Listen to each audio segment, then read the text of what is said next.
Hello, everyone. Welcome back to the Fantasy Tip Show. Game Week 25. I hope I'm right. Game Week 25 is here.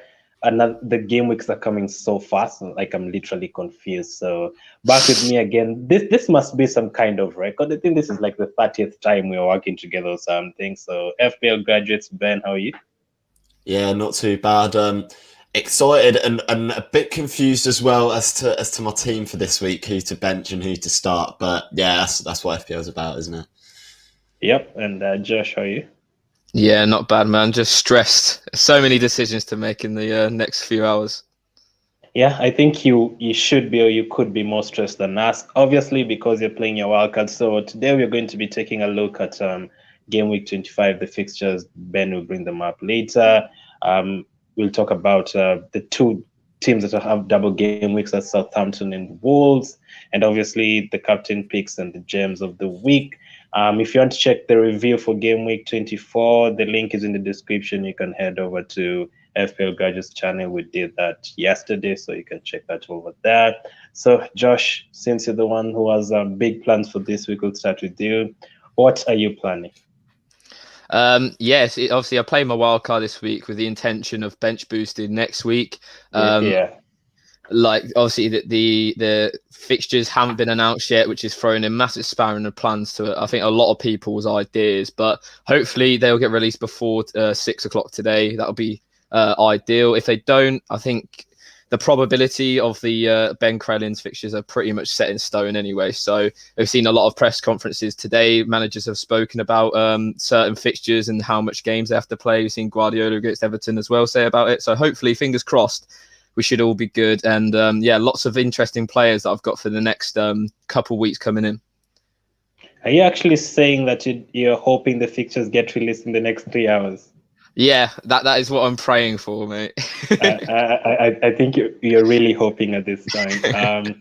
Ben, how about you? What are your plans for this week? A bit less stressful. I've taken a -4 this week. I've transferred out a couple of my players who weren't playing so much. We know how me and Glenn have been banging on about how Anguissa is a bit frustrating as an asset. So he's gone, and I brought in a couple of players and a big differential this week. And I'm kind of half looking at the double game week fixtures, but also looking forward to that blank game week 29 and just setting my squad up to have at least a full 11, if not one or two players on the bench as well. And looking forward to it. And yeah, like Josh said, I guess for the wildcards, it's stressful that these double game week fixtures haven't been announced, but they're pretty much all set in stone anyway for me. So I just having a look and basing decisions off of that. And if they get released after the deadline, you know what? Not my problem. It's all the wildcarders who are going to be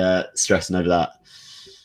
Yeah, so Josh, after you clicked on that play wildcard, who were the first three players you had to get in, or which of the first three players you got in immediately?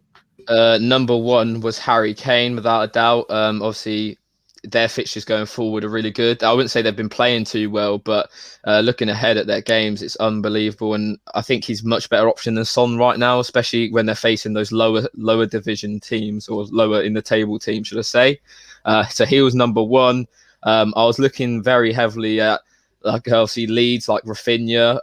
I think Rafinha's been playing very well. I've mentioned him on the past couple shows, even before the double game week. I think I would have brought him in anyway if there weren't a double game week. So he was very much a part of my plans. And the third one was Emi Martinez, because the guy's been unbelievable this season, pretty much single-handedly keeping Aston Villa clean sheets. So he came straight in as well. Although he cost a bit more, like I think 5.2 million is what he's costing right now.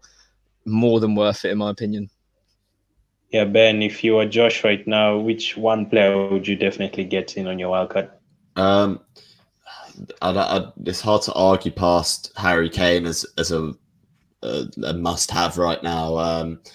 He, of course, a lot of panic when he didn't travel in the Europa League. He's just getting a rest, so no need to worry about that. And I think that makes him even more appealing as an FPL asset, where he's actually getting rest, where in previous seasons we've seen he hasn't gotten any rest at all and ends up with a long-term injury. So, yeah, I think Harry Kane, you can't look past him. In terms of other FPL assets, I'd almost be tempted by someone like Minamino for Southampton. Pretty cheap. Probably difficult to get in if you're already getting in Rafinha, and I completely understand why you'd get him in. But if you're looking at almost differential sort of pick, could be a great option for a wild card, because I think Southampton are going to have a few good fixtures going forward. Yeah, Josh, is there a team you've considered tripling up on? I wouldn't say triple. I've been looking at their defence surprisingly, because I feel like in this double game week this week, I feel like they could keep a clean sheet and surprise a few people. Although they've conceded some of the most goals in the league, we've seen them concede them in bulks. Like obviously 9 to United, 6 to Spurs. You already can take away pretty much 14 off of their total conceded goals in terms of across the season. So I was looking at maybe Vestergaard. Obviously he's a dangerous threat from set pieces. But yeah, Minamino's also been in my plans as well. I think the interesting thing with him is how many minutes is he going to play? Obviously, he only played 60 against Wolves, so bit of a risk there. But yeah, I like Southampton, but I think I prefer Leeds currently with the way they attack. Yeah, Ben, if you could bring up the fixtures. Josh, last question in your wild card. Which teams have you completely avoided? The avoiding teams for me have pretty much been anyone who doesn't have a double game week and then blanks, or with a really tough schedule. So like Arsenal fall into that category for me. They have a very tough schedule. They don't double, I don't think, unfortunately, although they do play in 29. So any sort of team like that I've been trying to stick clear of, especially teams facing Man City right now as well. 20 teams in the Premier League game mentions Arsenal. I should have asked that question. Let's just ignore that and go to the fixtures, Ben. Yeah, so we start off with Wolves against Leeds, and I know a lot of people always say never captain the early kickoff, but they do also have the last kickoff of the game week as well. So, we'll see what happens with that. Southampton against Chelsea kicking off the Saturday, so another double team going into the game week. So we'll know pretty early on how these double fixtures are going to line up and whether we're going to see a lot of points from them. Burnley, West Brom, Liverpool, Everton, Fulham, Sheffield United to round off Saturday. Sunday, West Ham, Spurs in a London derby. Villa against Leicester, Arsenal against Man City, Man United, Newcastle, and then on the Monday night, Brighton, Palace, and then the Tuesday, the double game week fixture, which is Leeds against Southampton. Some really good fixtures there, like Wolves and Leeds, big game, Arsenal, City, Liverpool, Everton, a derby, Brighton, Crystal Palace, apparently a derby, West Ham and Tottenham, London derby, Fulham, Sheffield, huge game in the relegation battle, Burnley, West Brom, huge game in the relegation battle, Southampton, Chelsea, top 4, top 6, another big battle. So Aston Villa and Leicester as well, another very good game. I think the only game I'd say that is not worth watching, or for because it's gonna be United, because I expect you guys to beat Newcastle definitely. But for all the other games, it's very tight. Like Fulham and Sheffield, I really can't tell you which team will win that. Villa, Leicester, I really can't. So big games. The ones I'm looking forward to most as an FPL manager, I'd probably say West Ham and Spurs, since I own Son. I've been thinking of Kane as well, Josh. Kufal is still in my team. Antonio was in my team before I took him out this week. And obviously Leeds against Wolves. Bamford, first time owning Bamford in my team. 2 games this week. I'm hoping I see the same Wolves I've seen the last 10 weeks, the terrible Wolves. So those 2 fixtures stand out for me. Josh, which 2 are you looking at? Yeah, I think other than the doubles, which are obvious that you'd be looking forward to this week, I think Fulham, Sheffield United's quite a big game for a lot of people with Areola. I think all 3 of us have Areola, so that would be big. Hopefully he can keep a clean sheet in that. And then the other one will probably be Arsenal, Man City. I think that would be interesting to see what will happen in that and who will play more crucially in both teams. I think obviously we've seen Aubameyang net a hat-trick last week. If he can continue that form, there is no reason why people should not be getting him into their teams. Ben? Yeah, I'm looking at that Fulham game. It's an exciting one from an FPL perspective, surprisingly for me this week. But yeah, other than that, I'm looking at potentially that West Ham Spurs game, as there's like benching issues in my team that mainly revolve around that West Ham game and that Man City game. So definitely looking out for those one and who's playing. And I'll be intrigued to see if Manchester United can break a low block team down like Newcastle. We've seen them struggle before. They played really, really well last night in the Europa League. So let's see how they perform at the weekend and if they can continue that energy level that they showed in the previous week. Josh, do you think someone like Salah can do well against Everton, or do you think it's risky? I think that game is either going to finish 0-0 or it's going to finish like a 2-2 or 3-3. Like it can go either way. I think both teams can concede goals and a lot of goals. Whether it will happen or whether they'll just both shut up shop and just go for a draw, I think it'll be interesting. I think Liverpool will want to go and win the game after what happened at Goodison Park with like the injuries, etc. I think there'll be quite a feisty feel to that game. So it's going to be really, really good watch. And I hope for my sake that Salah can do bits in that game. Josh, what do you think of the Liverpool-Everton game? I think it could be 0-0, 4-1, maybe 3-2. You actually realize you mentioned every single scoreline in this one. But so for the FPL managers like me, I'm not sure what to do after that prediction. Ben, any fixtures to avoid? In terms of fixtures to avoid, I don't like the look of the Aston Villa-Leicester game from an FPL perspective. It could easily finish a 1-1 draw with like someone really random low-owned scoring. It's that sort of fixture. Both teams have a lot to play for, and they both know that they've been quality this season. So I can see that one being a really tight one, and one that's not going to result in a haul from any player, maybe Martinez. But it's one of those ones that's really difficult to predict. Yeah. And injuries on both sides as well. So that's always something you've got to consider. Awesome. Let's take one question before we get into the double game week teams. I'll give you this, Josh, from Shiv. Start 3 defenders out of Robertson, Cancelo, Shaw, Mitchell, and Kufa. A first one to start will be Luke Shaw. I think clean sheet is almost guaranteed, and obviously his attacking ability got rested midweek. I think there's no qualms about that. I think Cancelo has to start. I think worst case he doesn't play and you get a sub off the bench anyway. So he starts for me. I think Man City are too good defensively not to start him. And then out of the rest, it's not ideal. I think Mitchell's been bouncing in and out of that Palace team. They've also looked terrible, Crystal Palace. So I'd probably go Robertson out of the 5 there, just because I feel like he has the potential of getting attacking returns more than the rest. I don't fancy West Ham keeping a clean sheet. And as I mentioned, Mitchell's a bit in and out of the team. So I'd go Robertson, Shaw, and Cancelo. I think they'll lose that game to Brighton anyway, though. I think they'll concede like 2+ goals. It's a big derby, and I can see yellow cards flying in, being a derby, and he's one of them who's going to get booked at least. So double game week teams, we'll probably let Ben talk about Wolves because he doesn't like the Leeds players. Okay, maybe he likes a few. So let's start with you, Ben. Double game week teams. Southampton is the first team. So what are you looking at from Southampton? Well, from Southampton, I think you'd probably look at less players compared to the Leeds ones because they have a more difficult other fixture in Chelsea. Like Josh mentioned before we went on, they don't have Thiago Silva, but defensively they still looked very solid in their setup, in the way that they play. So I'd look at the likes of Danny Ings.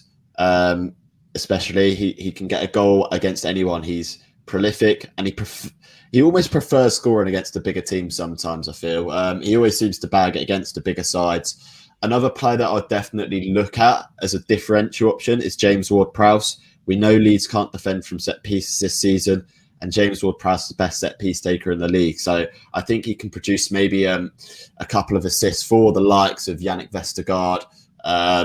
I mean, any of them centre-backs that are threats in the air, potentially got to get in for this week because, Leeds aren't great at set pieces, but be aware that could be a pretty high-scoring game. So 3 players that I'd consider probably Ings, Ward-Prowse, Vestergaard, and then if you're feeling a bit funky, Minamino as well.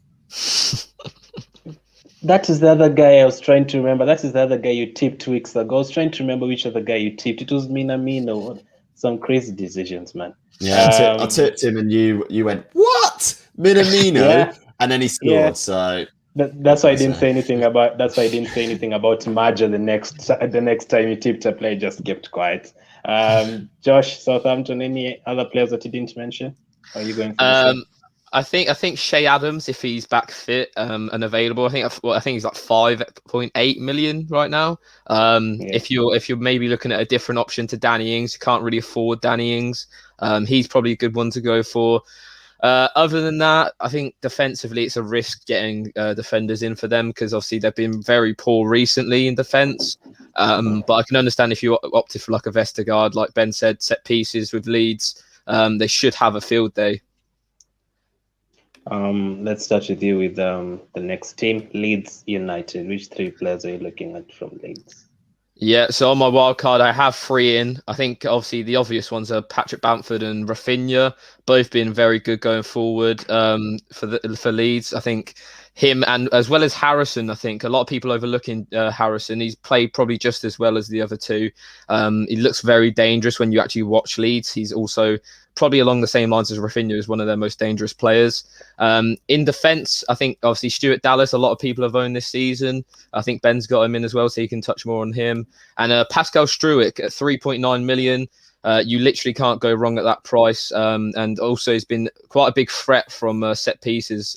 He scored against Arsenal, could have probably had a hat-trick of headers against Crystal Palace. So it's going to be really interesting to see what Leeds assets people pick. It's crazy you say that because, we played them last week and we scored 4 goals and I was still nervous. Like, the way they attack, the way you've mentioned Harrison, is very, very good. Like, the way he dribbles past players, he can have a shot with left foot, right foot. I think he scored a crack with the right foot at some home game line like 2 weeks ago. So, definite options. Ben, Josh says there's a player you know more about. Yes, Stuart Dallas I've owned for quite large portions of this season, and you kind of have to buy him to make sure that for the attacking returns, you can't buy him for the clean sheets because it's just not going to happen with this Leeds team going all guns blazing all the time. But yeah, for a defensive option, you can't look much further than Stuart Dallas. I agree with Josh. Struijk is also a really good option to have there, but in terms of getting any Leeds defenders in, I think you'd have to go with just the one. Stuart Dallas would be the one for me. Going forward, I've got to tip Rafinha. In terms of the last 5 game weeks, in much better form than Patrick Bamford. Averaging 7.6 points per game in the last 5 game weeks. And he's doing absolute bits. Even when Leeds are losing, he's still popping up with a return here and there. So yeah, I'd have to look at him. And like Josh said, one that's gone under the radar is Harrison a bit. He always seems to get forwards. He always seems to pop up with a goal. And we saw early season that he was that surprise asset, if you'd like. And he was the one popping up. First game week, I remember he got I think it was a double-digit haul against Liverpool. So, yeah, those are the 3 I'd recommend. My sub this week is Bamford for Antonio, and I'm captaining him, so I think he has to be in your team. I thought he was going to be rotated with Rodrigo at the start of the season, but he's played like nearly every single game. So Bamford, I think, has to be there. I agree with you guys with Rafinha, very, very good player. Dribbles very well. He can have a shot from anywhere. Corners, free kicks, assisted last week against Arsenal. Very, very good player. And I definitely agree with you on Dallas. Like, Dallas is, wow. I thought he was a defender. This guy does not look like a defender. He does not look like a defender. He plays right back, left back, and centre mid. Like, he does it all. He's like this year's Lundstrom. After that goal he scored against Josh, at Old Trafford, you'd remember it very well. Like I said, like, this guy is definitely not a defender. Like, the technique on him is very, very good. So those are the 3 from Leeds United. Any player you're avoiding, Ben, from any of the 2 teams?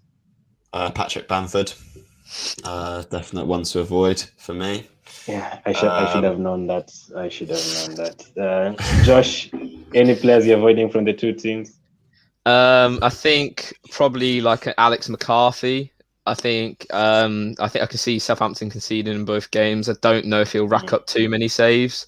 So I'd steer clear of probably Southampton defenders in general, really. Awesome. So let's get straight into the captain picks for this week. I'll start with you, Josh. Who are you captaining, and 3 players that are good captain picks for this week?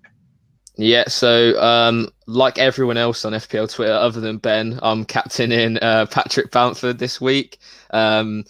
It's an easy one this week. I think you just don't overthink it, you don't overcomplicate it. The guy, he gets about 100 chances, he might score 2, and that's what you need for Patrick Bamford, and he'll do a decent job. Other ones, obviously Rafinha's the differential one. Obviously he's been playing better recently, but I think Bamford's always there to get the assist or the tap in, and I think that's why I've chosen Bamford over him. I think Bruno Fernandes is an overlooked shout this week.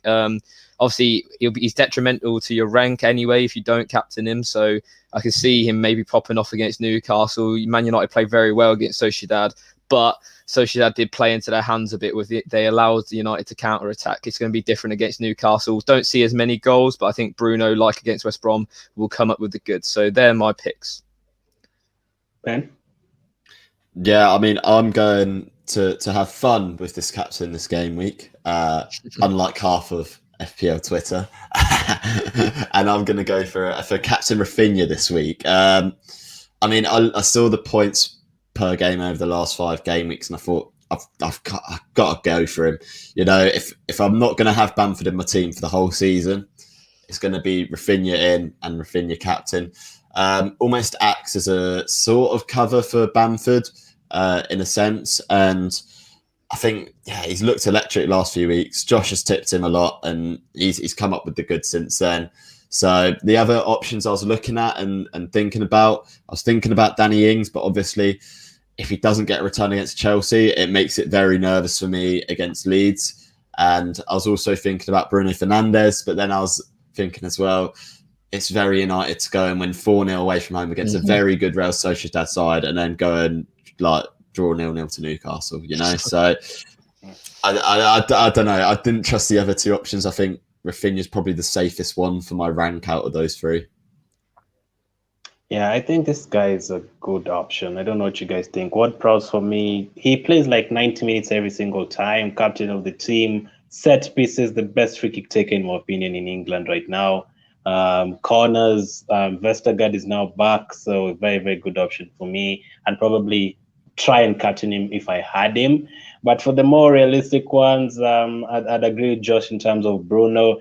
Every time I own this, I did see the light 2 months ago. I didn't own this guy like from January when he signed last year to last December. I didn't own him for like 11 months, and I was like, no, every time this guy scores, every time he gets a penalty, he scores, he even scores from free kicks, he takes some corners. I was like, no, this guy has to be in my team. Bamford for me has to be captain for me this week. Very, very good option. For the rest of the games, it's very tough, man. Very, very tough. Fulham, Sheffield. But if you're tempted, as I asked Ben yesterday on the show, Lookman, I think is actually a good option against Sheffield United. I think he'll score a goal. I could see like an 8-9 pointer for him this game week. But I think, yes, you don't have to captain a double game week player, but I think Ings and Bamford would be the first 2 options. As you also added, Newcastle could easily end 0-0 with Man U, but I don't really think that's the case. So very, very different options this week as well. Some people will be captaining Salah, Mane. There'll be probably De Bruyne somewhere, maybe Sterling somewhere. So a lot of different options this week. And then now let's get into the gems of the week. Remember, people like Ben have tipped Minamino and Maja.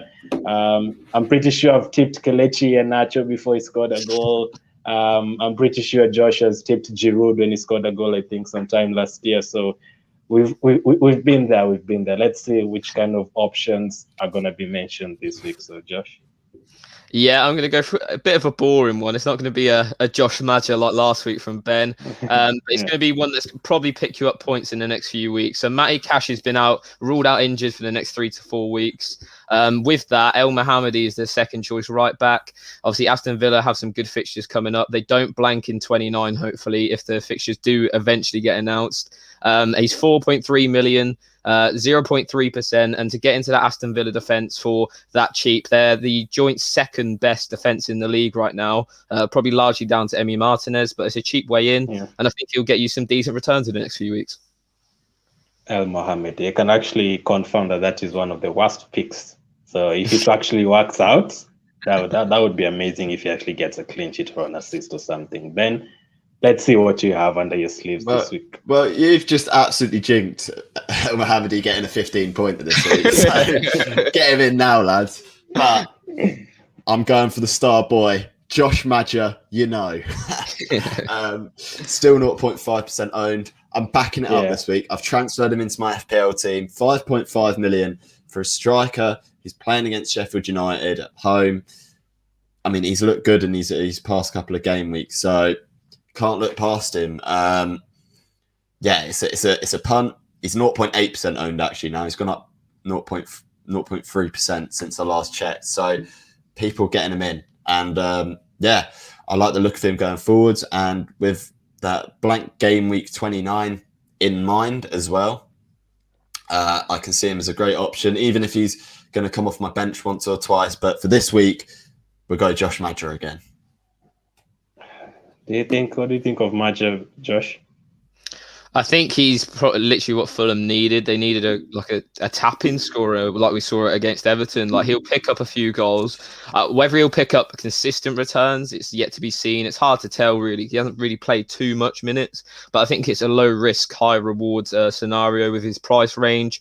Not many better strikers at that price. I think I mentioned Shea Adams. That's probably the closest you can get to him. And Fulham, they look good, man. I think they're a decent option, and he's a decent option. Ben, do you know how what percentage owns Maja? 0.8%. Wow. And how about Josh for your pick? I think Al Mohammedi is 0.3. Let me just double check. Yeah, 0.3%. So it's like a 1% total for me and Ben this week.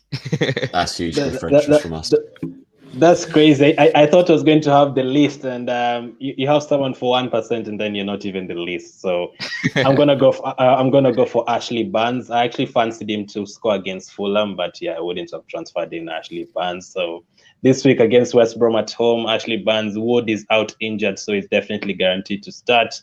I think Ashley Barnes will do the business. I can see like a 3-1 in that game. Surprisingly, not a 0-0, something like a 3-1. So Barnes to score maybe a double. I can see a 10-pointer. So Maja, Barnes, El Mohammedi. Just imagine if all three bring them in. Do you guys play FPL draft? No, we don't. No. It's I have a couple of teams there that I've picked at the start of the season, so I might just transfer all three of them in for the fun of it. So let's see, let's see how it goes. So Ben, let's bring the features again one more time. Oh, that's my team. I mean, if you want to look at my team right now, there it is. Let's get fixtures. There you go. Okay, so Josh, it's prediction time as usual. Prediction time. So, which game do you think will have the most goals? Most goals. I'm gonna go Southampton, Leeds. Which team will score the most goals? Leeds this week. Definite clean sheet. Fulham. Fulham. Wow. When did Fulham become this good? Like 4 months ago, you're talking about them getting relegated, and then three players that will definitely score. Bruno Fernandes, Timo Werner, and Patrick Bamford. Okay, Ben, highest scoring game. The highest scoring game this weekend is going to be. I've got to go Leeds Southampton. Most goals for a team. The team with the most goals is going to be. I'm going to say Liverpool. Liverpool. Okay, definite clean sheet. A definite clean sheet is going to be for Aston Villa. Wow, against Leicester, and then three players to score.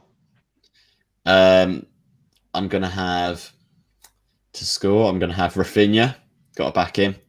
I'm going to go Mo Salah and Josh Maja.